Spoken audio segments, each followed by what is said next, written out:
Have you ever thought, ugh, this water is too wet? Or this beach is too sandy?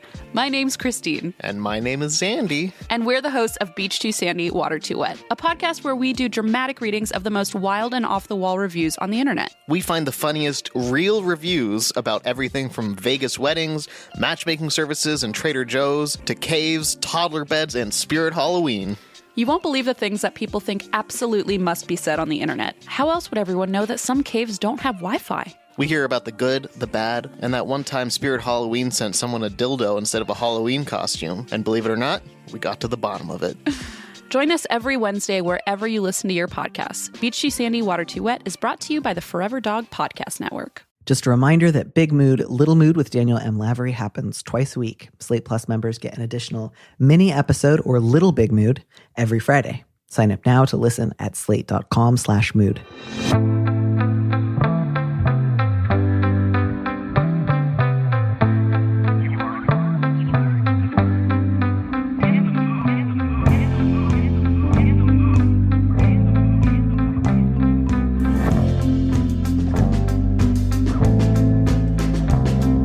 Hello and welcome back to Big Mood, Little Mood. I am your host, Danny Lavery, and with me in the studio this week is Alo Johnston, a Latino trans man and licensed marriage and family therapist. He's the author of the recently published book, Am I Trans Enough?, and co-host of the Wondermind podcast, Baggage Drop. Alo, welcome to the show. Thank you so much for having me. The answer for me to your question is yes. So I'm glad we have gotten that one out of the way. I am trans enough. No spoilers. And I say in the introduction, the answer is yes. So you don't really have to get that far in the book even. So I'm glad. Yeah. It's not great necessarily what the end of the 200 pages will get you. Yeah. Glad to hear you don't just open with, sounds like a skill issue. Yep. Well, with that out of the way, I am really looking forward to advising some people, some of whom are trans. I'd like to say, I specially prepared these for us, but I get a lot of questions from trans people. So sometimes that's also just, it is what it is. But we're going to start, I think, with like the easiest question. And we're going up in difficulty today. So we're going to start easy and end with something slightly more complex, which I think is a pretty good way to progress. So I'll take our first letter. Assuming you're doing well. I don't know. I dispensed with the pleasantries. Are you doing well? Are you feeling excited? Do you think that you know how to tell these people how to live? I mean, I certainly agree that they get more complex as we go. I was like, oh, yeah, this seems fine. And then as I read them, I was like, okay, I understand why people need help. Yeah, this does sound difficult. Good luck to you. That's often a place where I end up with letters. So please don't feel alone in that. So we'll start easy and see where we go. The subject of our first letter is reinventing the wheel. This is a low-stakes, little mood question. I met my friend, George, about a half a year ago at a weekly queer event, and I've had such a good time getting to know them. Recently, we've been spending more time together, and I have a silly little blushing kind of crush. I'm not ready to say anything yet, but I think I could be soon. Without a script, I find it hard to say anything, and I'd like something in my back pocket for in case the moment seems right. I know I could probably just ask them on a date, but I'm not sure how to lead into that. I'd rather have a conversation where I can describe where I'm at and get more of a sense of how they feel first. Should I just say, I'm not very good at vibe reading, but I really like you? Or is that too unclear? Is it too blunt to say, I don't want to make things awkward because I mainly just like your company, but I do also have a crush on you?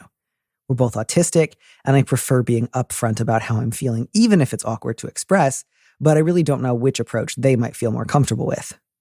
I'm also probably somewhere on the asexual spectrum, and right now I don't want to be having sex. It's taken me a while, but I'm open to the fact that this might change, and I'm also open to the fact that it might not. This is something I'm fairly private about and not something I've shared.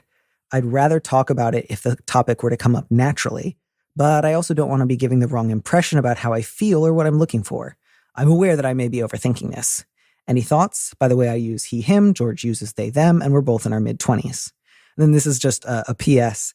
I'm not sure if this is folksy, if your parents just made something up wholesale, but if a room is hot, my parents will say, it's sweatery pudding in here. This is based on an old jumper shop in France called Sweatery Pudding. Thank you. That is, I don't know if it's folksy, but it's certainly delightful. And for all my American listeners, who I imagine is most listeners, I think jumper is sweater. I think it's English for sweater. And there we have it. What leapt out to you first? Is it the sweatery pudding thing? Is The it sweatery needing a pudding script? certainly stood out in a way that I have no response for, but I appreciate it all the same.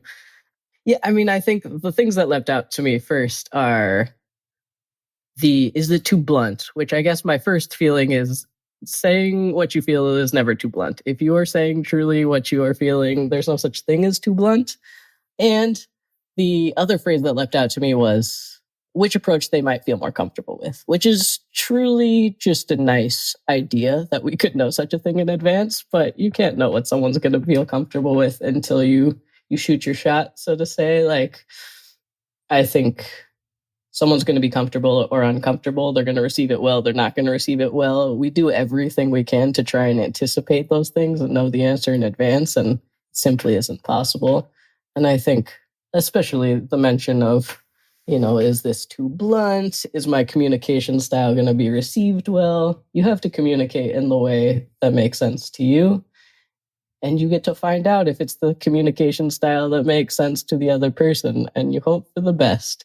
Right. It is unfortunately the kind of situation where you can't ask about it without revealing what you want to say. So you can't ask someone, hey, if I had a crush on you, what would be the most easy way for me to say so that wouldn't make you feel put on the spot? Because as soon as you've asked the question, you've now done the thing you were hoping to plan for.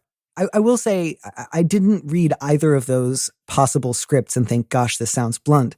If only because they both begin with some like throat clearing and apologies, which I don't associate with bluntness at all. Certainly, I agree you could be more blunt. Like there is a possibility where you could go even harder. Not saying you necessarily should, but I also didn't read either of those as like too forward, too blunt, too far. Right. Certainly, I think both of them sounded fine. Neither of them sounded like really off base. My personal bias is against anything that sounds like an apology straight out of the gate. Obviously, you want to be polite and you don't want to put any undue pressure on a friend that you would like to ask out. I get that. But I think opening with, I'm sorry, or I hope I'm not making things awkward, or I hope this isn't wrong, or I'm sorry I'm not good at this, just because it feels like you should be bringing this to your friend as like a neutral to good thing, right? Like, this is not that I am demanding you feel the same way, not that I'm going to crowd you, but I think it's nice to have a little crush on somebody. And I also know how to handle myself if you say no. So I think rather than leading with something self-deprecating, and that's not to say you can never be self-deprecating or acknowledge awkwardness here, just I would say probably something closer to, I really enjoy hanging out. Sometimes I think it'd be fun if we went on a date. If you don't feel the same way, I would really enjoy just continuing to hang out as friends. That's sort of like makes it clear the thing we're doing is good enough for me. I'm not going to suddenly become really upset or distressed if you don't want to go out, but I'd like to potentially add a cherry on top of this sundae. If you don't want the cherry, we'll go back to the sundae. Right. And I think the intention of sort of those mitigating statements is a desire to not ruin the friendship, as a lot of people put it, which I think it's fair to say, exactly what you said. And also, if that's not something you're interested in, I would still love to be friends. Like, I hope this doesn't ruin our friendship. Like, I, value whatever sort of relationship we have, whether that be romantic or not. I think the intention of those statements is the fear that they're going to say no, and then things are going to be awkward. But I think you can do that in other ways that are more direct, instead being like, yes, I will not crumble if you do not agree to go on a date with me. I still appreciate our connection, no matter what form it takes. And I hope we can continue to be friends in whatever form it takes. Yeah. And if it makes you feel more comfortable to include something slightly self-deprecating, neither of those were like, I'm awful, or of course you won't want to go out with me, but I'll ask anyway. So, if that's something that you kind of feel that you need, both of these seem like totally fine scripts. And again, I think just making your request clear, which is if you think you'd ever like to go on a date, let me know, because I think it'd be fun. And that way you're making it clear. I'm not just saying, what do you think about the idea of romance? You're giving them something to kind of like have a clear yes or no to. And you're also just letting it be known, like, again, if the answer is no, I also just like being pals. I think that's the best anyone can do. There's no way to bring it up with a new friend that totally does away with any possibility of slight awkwardness or a little discomfort, because it's always a little uncomfortable when one person wants something and the other one doesn't. But it's the kind of thing that if you go into it with a light touch, you can usually move past it fairly easily. Yeah, absolutely. And I think a lot of times people, especially when I talk about similar situations with clients, people are like, I don't want to change the dynamic. And the answer is like, you've already changed the dynamic. Having the feeling has changed the dynamic. Whether you share it or not doesn't really keep things as they were. Like, this is going to change the dynamic if you keep it a secret that sort of lurks inside of you or you express it. So I think just acknowledging that like change is happening regardless of what action you take, and taking charge by being like, okay, how do I want to say this? When do I want to say this? Then you're not sort of just like, it'll play out however it plays out, and I'm sort of left to react and I have no control. Yeah, and I think if you get in the habit of low stakes asking people out when you relatively early on notice you have a sort of low-key crush is useful, because it keeps you from going to the point of, I've had a secret crush on my best friend for 4 years now, and I feel really tense about saying anything because basically I want to say I'm in love with you. And if they don't feel the exact same way, I don't know how we're going to resume our friendship. And that can be a really difficult position to be in. And not that you can ever perfectly avoid falling into that situation, just that it's a lot easier to ask someone out when you're at silly crush stage. And if they say no, you go look at your wounds a little bit, you feel a little embarrassed, you move on, you resume your friendship. It's a lot easier to come back from. And you sort of the more you do it, which I'm not saying like go start doing this to every new friend for the next 10 years, but if you just do it a little bit more often when you're kind of interested in someone, you start to realize, it's not the end of the world if somebody says no. I don't fear rejection or hearing a no in the same way that I used to when I would try to put off asking someone out for as long as possible. Do you have any thoughts about how to, or whether to, incorporate the question of asexuality into the question of asking George potentially out on a date? Do you feel like this is a conversation to have in advance, to have afterwards? If afterwards, how much longer afterwards? What do you think? All of these are very much dependent on the person. I think always when someone chooses to discuss something like that, really depends on what you want to get out of it. I think the same is true of, like disclosing that you're trans or something like that. Some people want people to know. The second one, some people would want to go on a few dates and then have that discussion. Some people want there to be some sort of connection and rapport built before they have those discussions. I don't think there's anything wrong with any of them. I think it's just figuring out like what is most important to you, and what potentially, if that is a hard question to answer, like what would feel really disappointing if it were received in a different way than you had expected. And I think, again, like in that sense of, are you going to tell someone you have a crush on them really early? Or are you going to tell them years down the line? Your disappointment level is drastically altered based on how long you've been holding on to this, and if someone doesn't have the same feelings for you. So I certainly don't think it needs to all be in the same conversation unless that feels like a huge priority and it feels like nothing else could progress unless you were on the same page about that. But I think especially in a relationship, like this isn't someone you met on Tinder and you don't know them very well. That conversation might go differently. You might need to know you're on the same page in a different way. This is a friend. Hopefully this person is willing to hear you out and cares about you. And I think that allows this conversation to sort of unfold in different ways. And I think that can happen more slowly over time. If you want to see, is there any interest in going out? And then we can start to talk about that. I think that's totally fine. But I think it's also totally fine if you're like, I need to know immediately. I don't think there's anything objectively true or correct about like when the timing needs to happen. Yeah, my sort of gut instinct on reading the letter was that bit about, I'm fairly private about this. It's not something I've shared. I'd rather talk about it if it came up naturally, but I also don't want to give the wrong impression. Obviously, there's some sort of couching here. It's like, it might change, but it also might not. I'm probably somewhere on the asexual spectrum. So again, there's some, I don't want to say like openness exactly, but some sort of like patience with the possibility of change. But it does sound like, at least in terms of like the medium term, the letter writer says, I don't want to be having sex right now. So that does feel like clear, relevant information. And so my sort of question was, is the letter writer trying to say, I kind of don't want to have to talk to George about this unless it would change their answer to, do you want to go out on a date? And so maybe the fear there is, if it wouldn't matter to George either way, or if it would be something that George would welcome, then I'd be okay discussing it. But if it would move George from a yes, let's go out to a no, we wouldn't be compatible, let's not go out, then I'm kind of more reluctant to share it if it would be a deal breaker. Is that your sense of possibly something that's going on here? Do you think that's maybe a slightly too much of a read into what's not being said?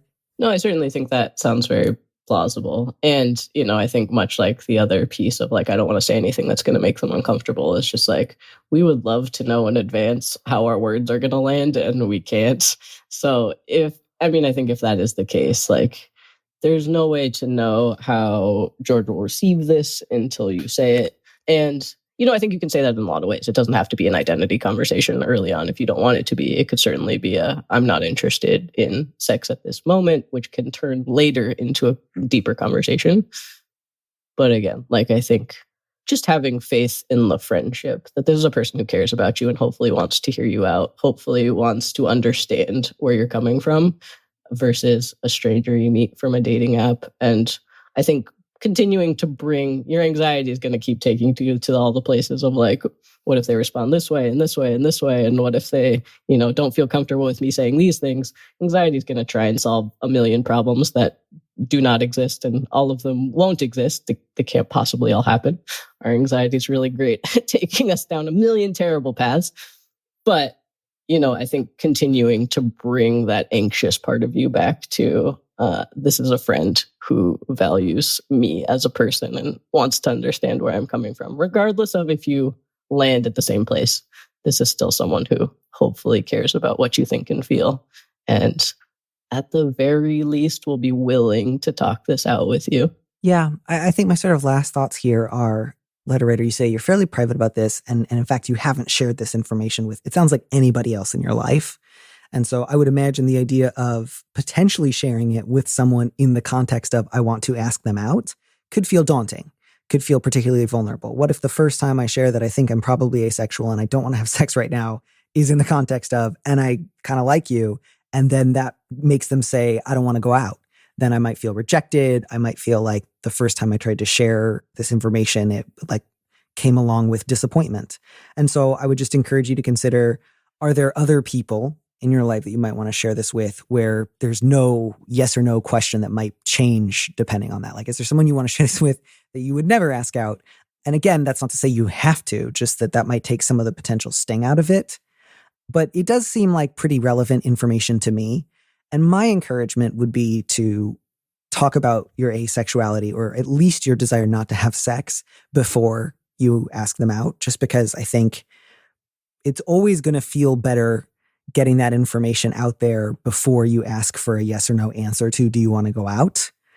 And this is pretty relevant information. Again, just like as a numbers game, most people are looking for sex in romantic dating relationships. And that's pretty important to most people. And so if for you it is important for it not to be there, that's just information you want to have out there so that you can screen people and so that people can screen you. Because I think it would be more difficult if you went out and then in the back of your mind, you're like, well, now when do I bring up not wanting to have sex? Because now we're on this date and I feel tense about what might happen next. And that's not something that I would want for you. So my advice would be, bring up your feelings about sex first. And if there's something in that conversation that sort of settles the question for you, you've maybe just spared yourself a slightly difficult moment with a friend.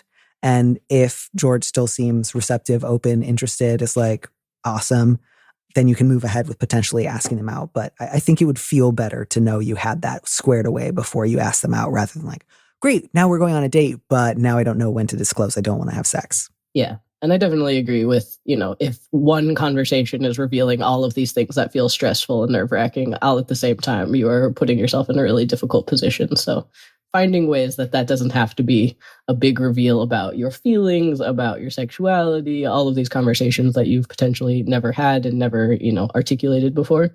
If you can find a way to feel comfortable and, again, like, that might be getting comfortable talking to people about asexuality with friends so that you're, this is not the first time you're ever saying it to anyone ever, but allowing us to not be a conversation of a handful of big reveals and you feel like you're going to throw up by the time you get there.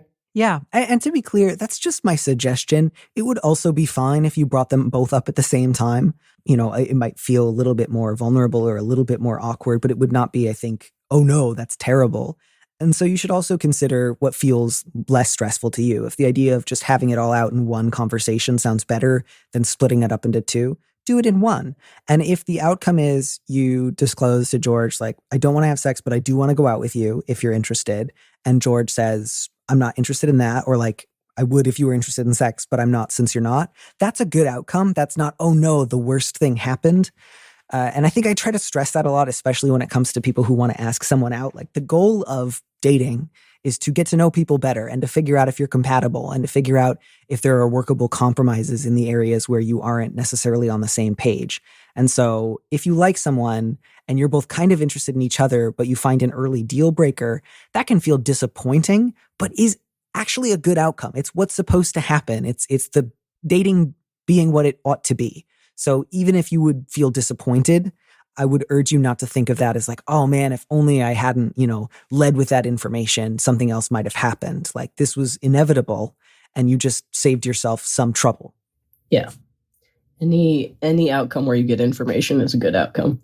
Right. And I say that as like, I've absolutely had times where I asked someone out and they said no. And I did not immediately think, good, I have more information. This is like an optimal outcome. I feel great. I felt sad and disappointed, or self-conscious and vulnerable, or mad at myself for not being perfect. But that's okay too. That's a natural human part of risk in dating and vulnerability and the potential for intimacy. So you are not alone there.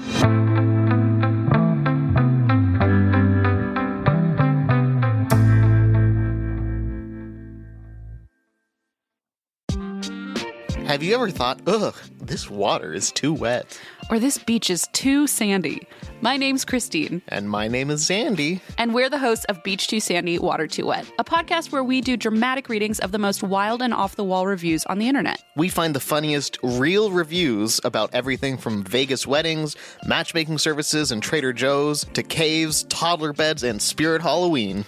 You won't believe the things that people think absolutely must be said on the internet. How else would everyone know that some caves don't have Wi-Fi? We hear about the good, the bad, and that one time Spirit Halloween sent someone a dildo instead of a Halloween costume. And believe it or not, we got to the bottom of it. Join us every Wednesday wherever you listen to your podcasts. Beach Too Sandy, Water Too Wet is brought to you by the Forever Dog Podcast Network. Hey everybody, it's Tim Heidecker. You know me, Tim and Eric, Bridesmaids, and Fantastic Four. I'd like to personally invite you to listen to Office Hours Live with me and my co-hosts, DJ Doug Pound. Hello. And Vic Berger. Howdy. Every week we bring you laughs, fun, games, and lots of other surprises. It's live. We take your Zoom calls. Music. We love having fun. Excuse me? Songs. Vic said something. Music. I like having fun. I like to laugh. I like to meet people who can make me laugh. Please subscribe now. I'm very glad you're going to be reading this one because it is hot. It is a doozy. The subject is want to be helpful. A member of my college friend group moved away about a year ago, and we haven't really been in touch since.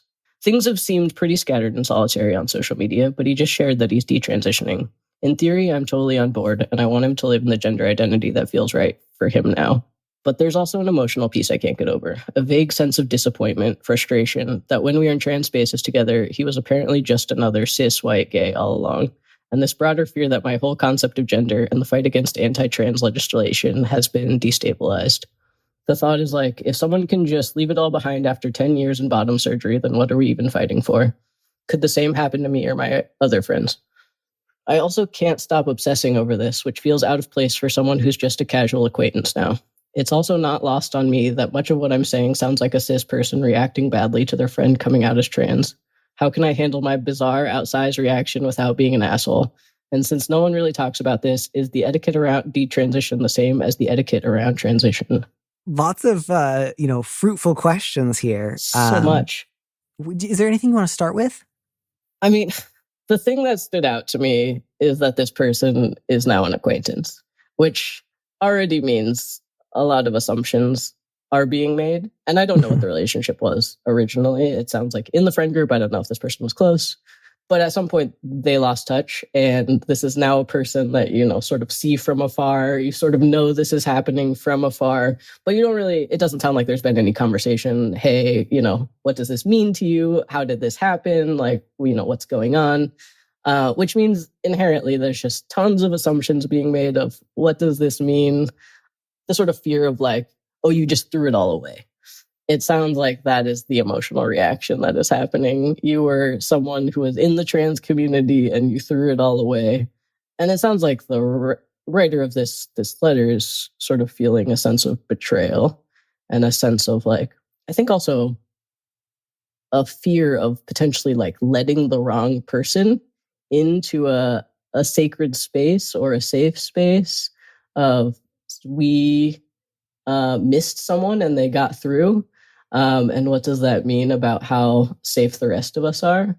And I think the sort of outsized reaction piece, because it is someone who is not a close friend anymore, is sort of an acquaintance. I think it has a lot to do with that vulnerability, that fear, that potential sense of betrayal, and all of those things that are just like, oh God, what does this mean for me and my friends and this person and the community at large and like detransition and trans people? And that's just a lot of questions. That's a lot of things.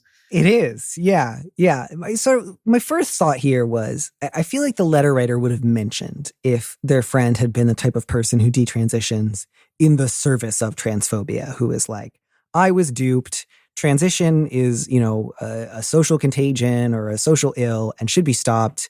And I'm now going to like use my story of detransition to hurt trans people. I really feel like the letter writer would have included that here. And so that's seemingly just not the case. This is just somebody who is detransitioned.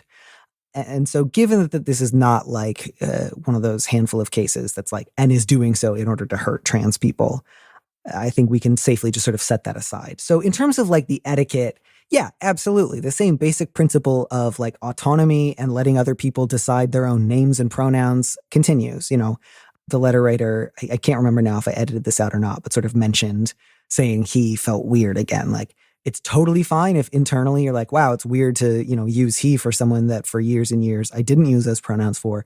But, same rules apply. Keep that to yourself. Use it anyway. Do what your friend has asked. My sort of sense here too was there's maybe a missed opportunity to check in. Again, not like, hey, I saw you detransition. What's wrong?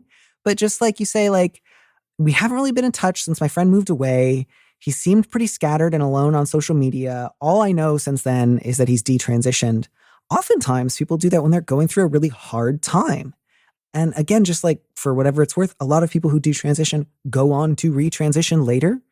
And I don't mean that you should like get in touch with your friend and be like, hey, I can't wait for you to retransition later. I just mean like there's this weird thread throughout the letter of like, in retrospect now, those years where I knew my friend as a trans person are fraudulent and he was really a cis gay man the whole time.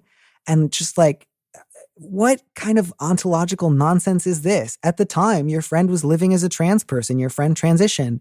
The fact that they later detransition doesn't retroactively mean they were like someone else in hiding. I just think that's such a weird, like, Gnostic way of thinking about things. Like, your friend transitioned and then detransitioned. Those are two different things. At the time, your friend was a trans person. Please do not start like retroactively being like, oh, you were lying to me this whole time. That's so weird. Don't do that. Yeah. And I think none of us, of course, know what the future will hold, if this person will retransition, if this is where this person will stay. As you said, like the number of people who detransition temporarily, often due to family pressure or, work pressure, or they're in a terrible city or state to be a trans person, is extremely high. And people often retransition when they're out of that setting. And that could be this case. I have no idea. Or this person could be, comfortable with where they're at. I think regardless of where they end up, that I think it's really important to know that whatever the future looks like, this is the journey that they had to take. And I think that's honestly some like internalized transphobia. We criticize cis people for being like, every transition is male to female or female to male. This very linear, you go from one end of the spectrum to the other. But I think as trans people, we also can do the same thing where you're just like, your path is not linear. It confuses me. I don't know what to do with it. And I think this person's path might be very windy and maybe convoluted and maybe involves some, what you might consider backtracking. But I think these are potentially just the things that they needed to do in order to get to where they were going. I don't know what that looks like. And I don't know if they're happy, and I don't know if they're comfortable. And I don't know if that is like a decision that feels empowering or a decision that feels suffocating. Those are only things, as you said, you could find out by checking in with this person. And I think that is a good idea if you especially even consider them an acquaintance. Yeah. To just be like, hey, how's life going? How are you doing?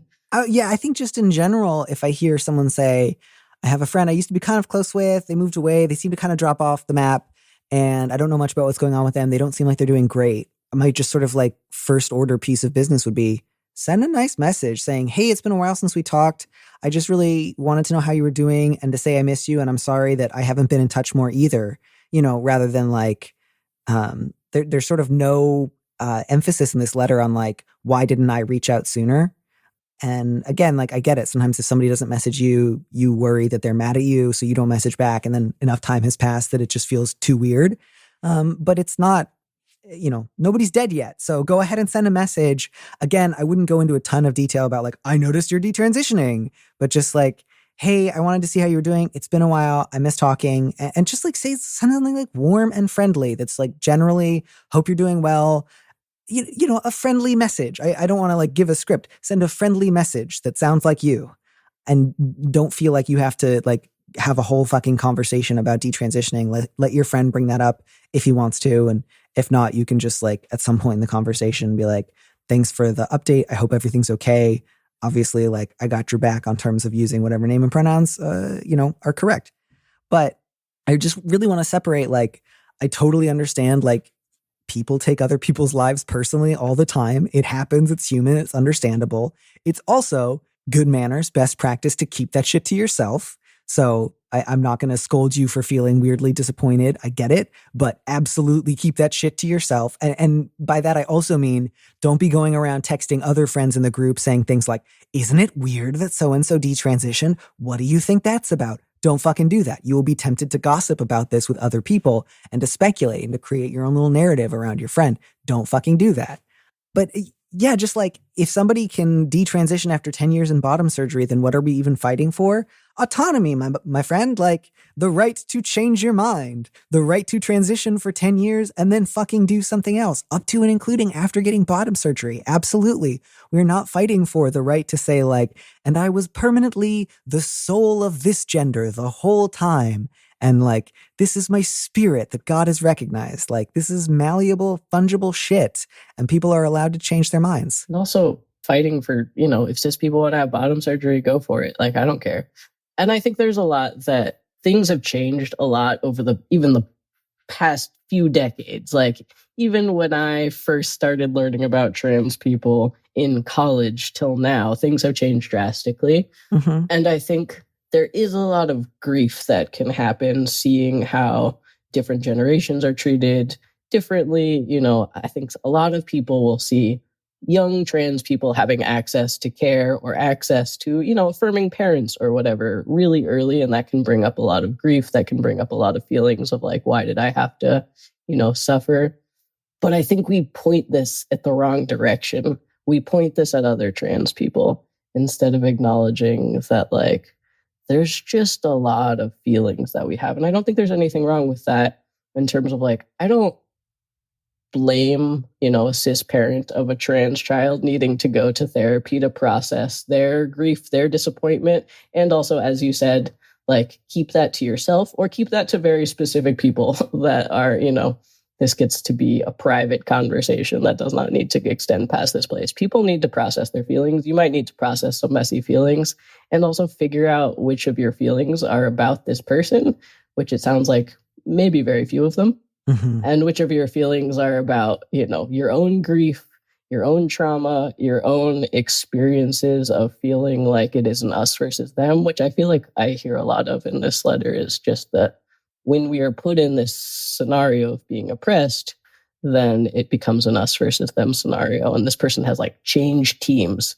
And I don't think that's the case. Hopefully, detransitioners and trans people, we can all be fighting for the same things. As you said, bodily autonomy, I think, is the goal. We all get to do whatever we need to do. We all get to express ourselves the way we need to express ourselves. This isn't someone betraying your side. This isn't someone who has, gone to the other team. And I think figuring out what you are feeling and what is your own stuff that you may need to process in therapy or on your own and not spilling that out onto him or, any other detransitioner or anything is really important. Yeah, I think that's exactly the right way to do it. Again, I just really don't want this letter writer to feel reflexively bad for having kind of understandable human reactions, especially given the context of oftentimes transphobic people will use the story of someone who has detransitioned as a cudgel to beat trans people with. And so I can understand why there would be that fear. But again, if your friend is not doing that, it's, I think, just good to say, I get where this feeling is coming from. I'm not a bad person for feeling it. And I also want to just turn it over, let it go continually rather than reify it or retrench. Or think yes, it actually is important that I'm disappointed or upset here because I have a good reason to be. That would not be the right move. And so I would just say too, again, the goal is not anybody who transitions now has to just as rigidly do that forever. That's our goal. And the goal of cis transphobes is no, everyone stay in the categories you were born in. Again, the thing I hope that we are trying to agitate for is self-determination and autonomy and freedom of choice. And so that question of could the same happen to me or my other friends? Fucking sure. You could become a hockey fan out of nowhere and it would be totally unexpected. You could divorce a person you thought you were going to spend the rest of your life with. You could do any number of things that would have shocked and appalled a younger version of yourself. You could absolutely fundamentally change something that you thought would never change. Of course it could happen to you and your friends. Do I mean that the vast majority of people who transition or get bottom surgery are just lackadaisical floating in the air? Who fucking knows what they're going to want tomorrow? No. But in terms of might I want something consistently for a long time and then later for any number of reasons do something else? Yeah, that could fucking happen to you and your friends. So none of that is to say, I guarantee if you get bottom surgery, you're going to wake up, 10 years from now and be like, oh no, my clitoris. But, there's no way to live your life in a way that forestalls any possibility of regret or change. There's just not. And so you got to let that one go. And so, yeah, I think if you can't stop obsessing over this, the best things to do are one, find maybe a support group where you can share some of the sort of bleaker thoughts that you wouldn't want to share inside your social circle. Two, fucking reach out to your friend. I think maybe part of the reason you're obsessing is because there's some guilt going on of why haven't I reached out to my friend possibly in crisis? Because you feel guilty. Go reach out to your friend in crisis right now. And then the etiquette, you already know what to do. Do the right thing. That's it. And just to be clear, if a friend of mine who I had known for years and years detransitioned, I would also be surprised. I'd still be fucking polite and I would do my best to handle my feelings in an appropriate way. But you're not totally out of your mind for just feeling kind of rocked. Again, especially since this is someone you sort of lost touch with. So I feel I'm really trying hard to have it both ways here. I want to be calm down and behave yourself. And then on the other hand, it's okay not to be calm. I get it. But that's where I'm trying to walk the line. Yeah. I mean, I think it's much you have to know the appropriate places to process things. If your friend had a cancer diagnosis, you would not process your feelings about the cancer diagnosis to them because they got enough shit going on. You would find an appropriate location to do so. Your feelings are completely valid. Can be very stressful and scary, and it can bring up a lot of feelings. And your friend who is processing that experience does not also need to be processing your feelings about it. And I think that's totally valid. But I think, what you were speaking to of it sounds like there's sort of this existential crisis of desiring certainty and desiring oh, I need to know who I will be for the rest of my life and how things will play out. And yeah, is this marriage going to last forever? Is this gender identity going to last forever? Is my health going to last forever? We don't have any of that. We're not given that. And we might have to process grief. We might have to process change. We might have to process a whole lot of feelings. But this sounds like it's bringing up that sort of oh, life isn't certain. And that is absolutely true. Life isn't certain. Your life isn't certain. Your friends' lives aren't certain. You will have to deal with this feeling in a number of ways throughout life. But this sounds like the feelings are outsized because it's not about him specifically detransitioning. It is about how this is bringing up, oh God, life is just an uncertain mess that we do our best with. Yeah. And, there are even fucking cool, chic MTFTM, trailblazers out there right now. People spinning new plates of gender you couldn't even fathom. And that's also cool. So, I would just say, don't worry about somebody else's bottom surgery. If it brings up abject terror in you again, process that elsewhere. But it's just I don't know what to tell you.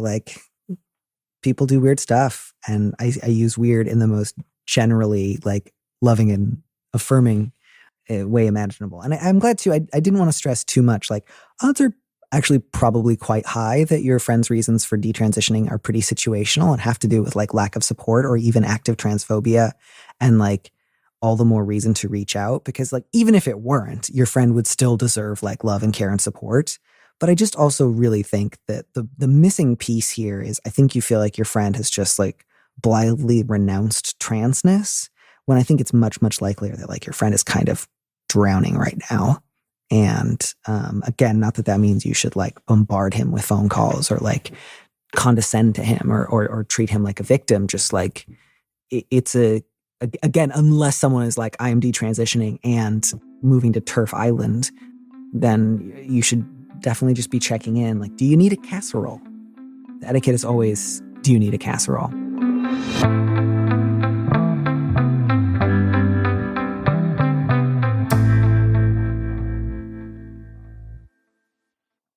So I think that's maybe a good place to pause.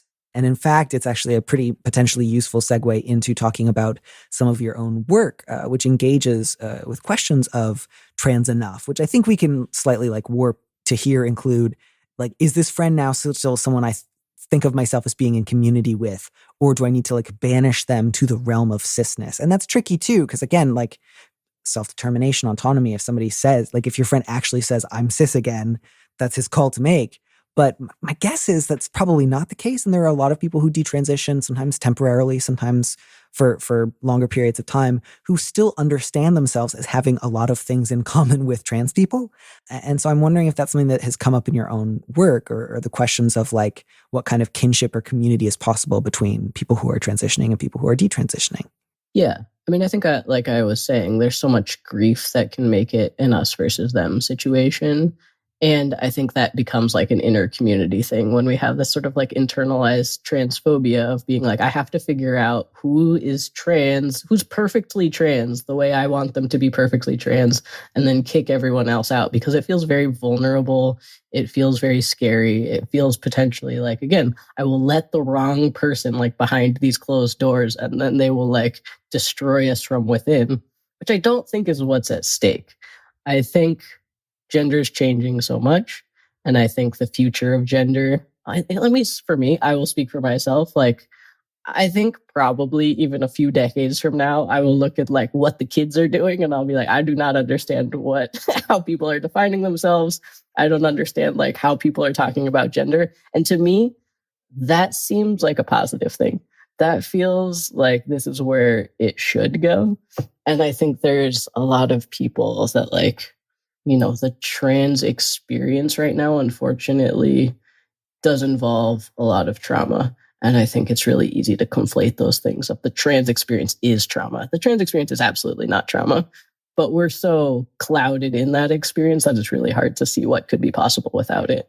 So I think, as we were talking about, like, if we truly, truly believe what we're saying about people having bodily autonomy and people having the agency over their own lives and the ability to make decisions for themselves and live lives that we don't understand and maybe look a little weird to us, like, what will that turn into?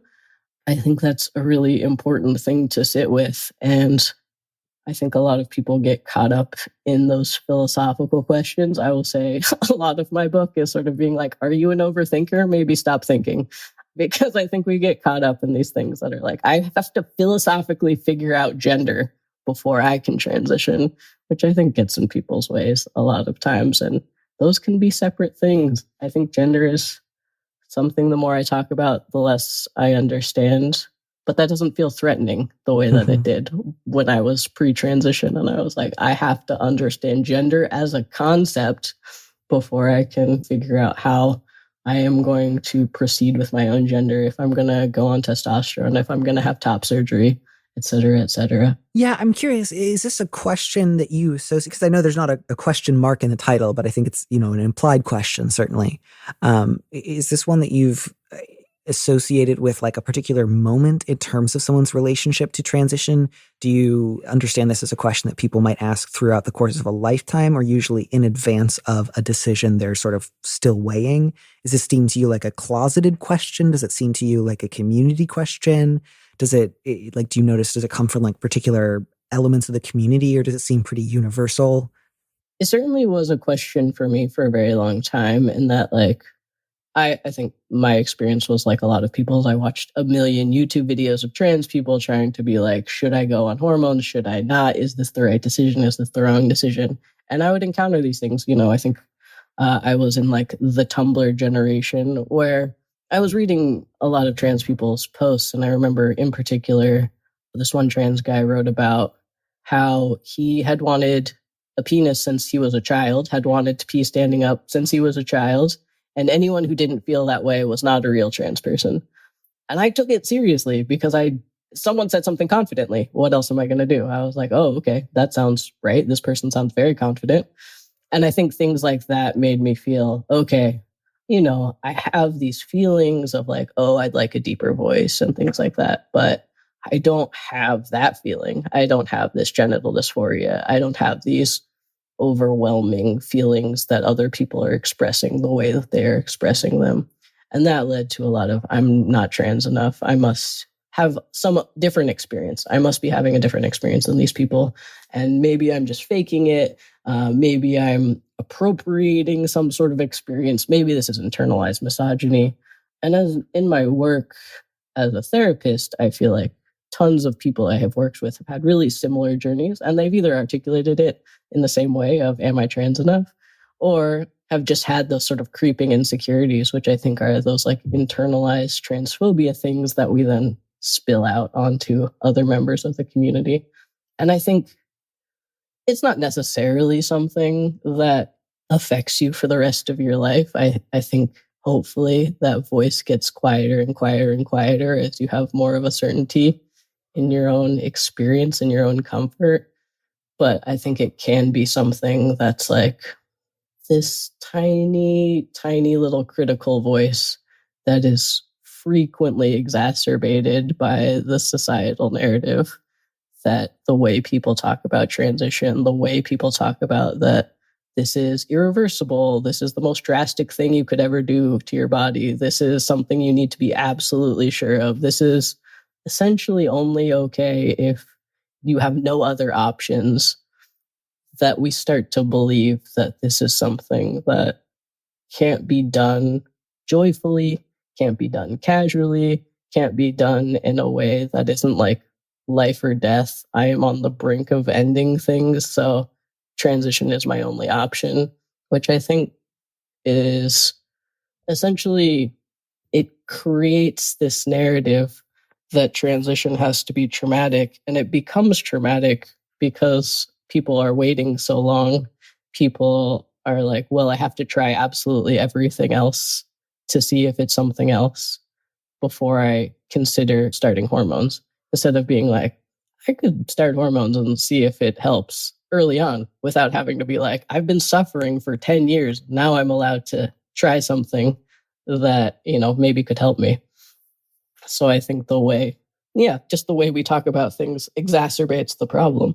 Yeah. And I think as you were sort of gesturing towards a little earlier, it's often seemingly true that there are a number of other more specific questions under the umbrella of, am I trans enough? Which usually have more to do, is there something that I want to do that I am not currently doing? And if so, what are my reasons for not doing it? That can often be easier or have a clearer answer than sort of a general question of, am I blank enough? Which always, is itself an incomplete question. Enough for what? Enough for whom? Like, enough is not itself a question. And there's a desire to have a label because it feels like it gives you a pathway. But I think often the label does get in the way, where someone's like, am I trans man? If I'm a trans man, then I have to do the trans man things. And I'm like, how about you start with what you do know, which could be as simple as, I know I want to cut my hair. Great, start there. And like, see where each desire takes you, rather than I need to find a label and then find the road map for that label and travel down it as far as it will take me. like allow your desires to be that roadmap, and the label usually comes pretty easily when you do that. When you stop thinking about it and you just allow yourself to follow like what you want and need. And so is this something that also comes up a lot on your show? Is this, I assume baggage drop has something to do with the concept of emotional baggage rather than, I don't know, maybe it's just a discussion of like luggage carousels at airports. I don't want to put words in your mouth. That would be certainly a very interesting side gig. I should, propose it. I mean, baggage drop was very much just sort of how to create new habits and make changes in your life in a way that feels accessible and simple in a sort of short form. And I think it's a very practical thing, which is really interesting because I think that can be all sorts of things. That can be specific to how do I create habits that are the lifestyle that I want to live, or it can truly be like, how do I drink more water? Which I guess could be the lifestyle that you want to live, a person who drinks more water.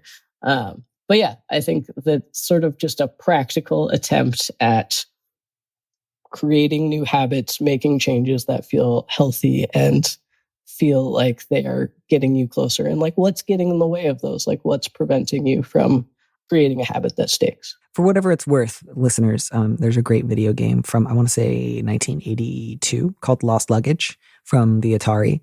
And I think you can play it online now. There's like some site that has it up for free, but it's, you run after your lost luggage. I do think one of the things that I love about the luggage carousel, it is a remarkably unchanged technology. Like so much about flying has changed drastically in the last 50 years, especially in the last 25 years.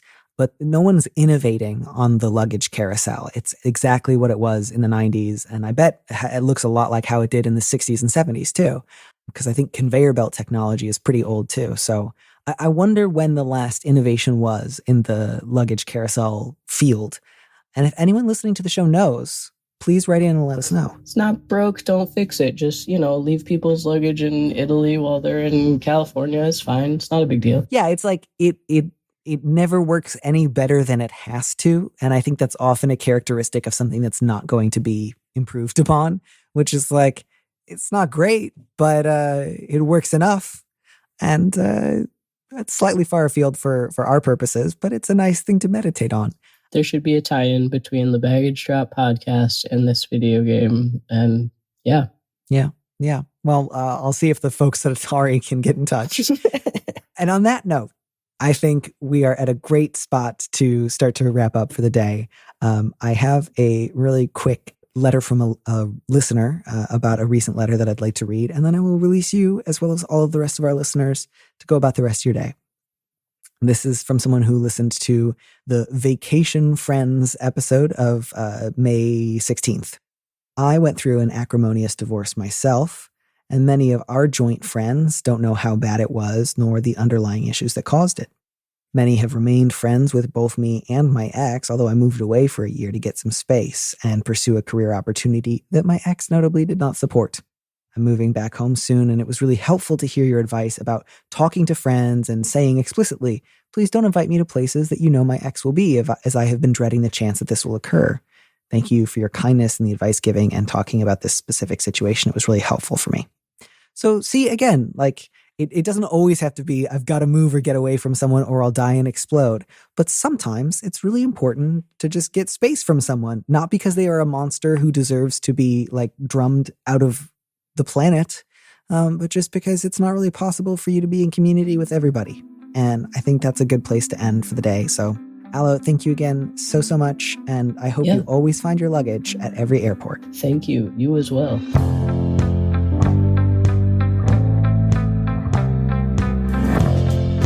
Thanks for joining us on Big Mood, Little Mood with me, Danny Lavery.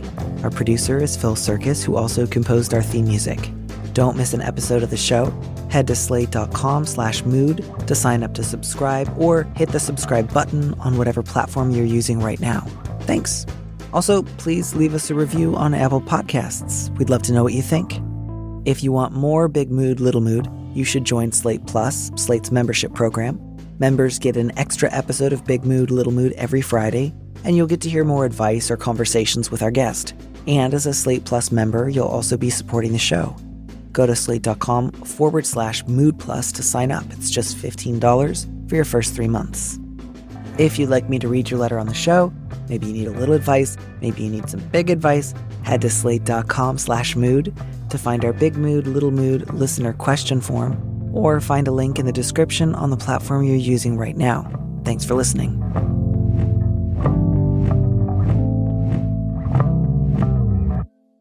And here's a preview of our Slate Plus episode coming this Friday. And for whatever it's worth, just to argue from the other side, I think he should be kicked out of the community. I think it's great to kick people out of community. I don't think it should be done constantly or lightly or forever and for all time. But man, if you don't have any rules for kicking people out of community, that's going to get real dangerous real fast. I think it would actually be totally appropriate to say, you know what? Somebody who uses our community to abuse a teenager, get out of here. Again, that's not the same as kicking him off of the planet or prohibiting him from holding a job and living and supporting himself or banning him from any spiritual enrichment or community on the face of the earth. It's literally just, you don't have to go home, but you can't stay here. To listen to the rest of that conversation, join Slate Plus now at slate.com/mood. Have you ever thought, ugh, this water is too wet? Or this beach is too sandy? My name's Christine. And my name is Zandy. And we're the hosts of Beach Too Sandy, Water Too Wet, a podcast where we do dramatic readings of the most wild and off-the-wall reviews on the internet. We find the funniest real reviews about everything from Vegas weddings, matchmaking services and Trader Joe's, to caves, toddler beds, and Spirit Halloween. You won't believe the things that people think absolutely must be said on the internet. How else would everyone know that some caves don't have Wi-Fi? We hear about the good, the bad, and that one time Spirit Halloween sent someone a dildo instead of a Halloween costume. And believe it or not, we got to the bottom of it. Join us every Wednesday wherever you listen to your podcasts. Beach Too Sandy, Water Too Wet is brought to you by the Forever Dog Podcast Network.